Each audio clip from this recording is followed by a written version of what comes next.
Good morning, children. In this video, we will learn about the falling of leaves.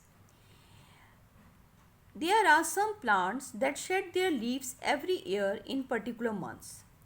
The months of March and April are known as the period of Patjhad. In this season, chlorophyll from the leaves disappear, they turn yellow and hence start falling. सारे plants किसी एक particular month में अपनी leaves को गिराते हैं और ये ज़्यादातर मंथ्स कौन से होते हैं? मार्च एंड अप्रैल। इसीलिए इस पीरियड को पतझड़ भी कहा जाता है। इस टाइम पर पत्तियों में जो ग्रीन पिगमेंट क्लोरोफिल होती है वो गायब होने लगती है, जिसकी वजह से वो येलो कलर की हो जाती हैं और धीरे धीरे गिरती जाती हैं। The leaves that fall get mixed with the soil. These rotten leaves, called humus, form the topmost layer of the soil. Humus makes the soil fertile. जो गिरी हुई पत्तियां होती हैं वो मिट्टी में मिलने लगती हैं गिरकर, और जब ये पत्तियां रॉट होती हैं, रॉट मीन्स सड़ने लगती हैं, तो वो ह्यूमस बन जाती है और यही ह्यूमस सॉइल की टॉप मोस्ट लेयर बनाती है। ह्यूमस सबसे ज़्यादा फर्टाइल होती है और सॉइल की फर्टिलिटी को इंक्रीज करती है।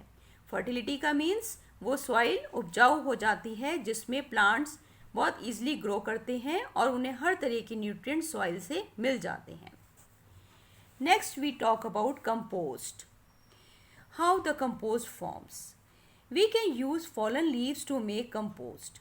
It can be used as manure. Fallen leaves are collected in a pit.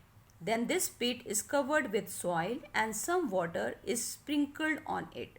This is called a compost pit.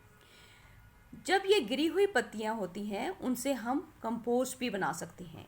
Compost एक तरीके की मैन्योर है। मैन्योर मीन्स खाद।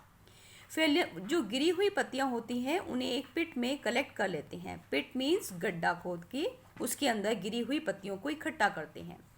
Then this pit is covered with soil and some water is sprinkled.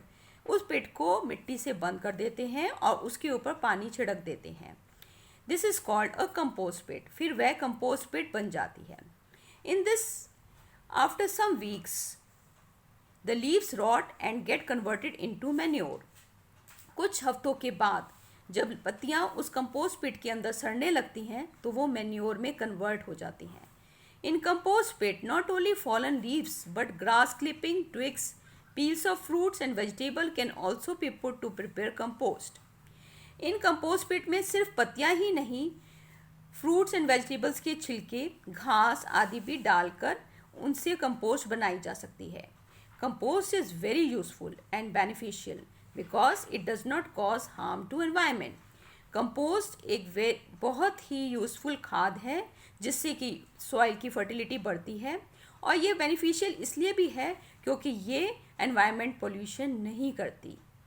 That's it for today children. Now the chapter is end at today. We will continue with the exercise in the next video. Thank you.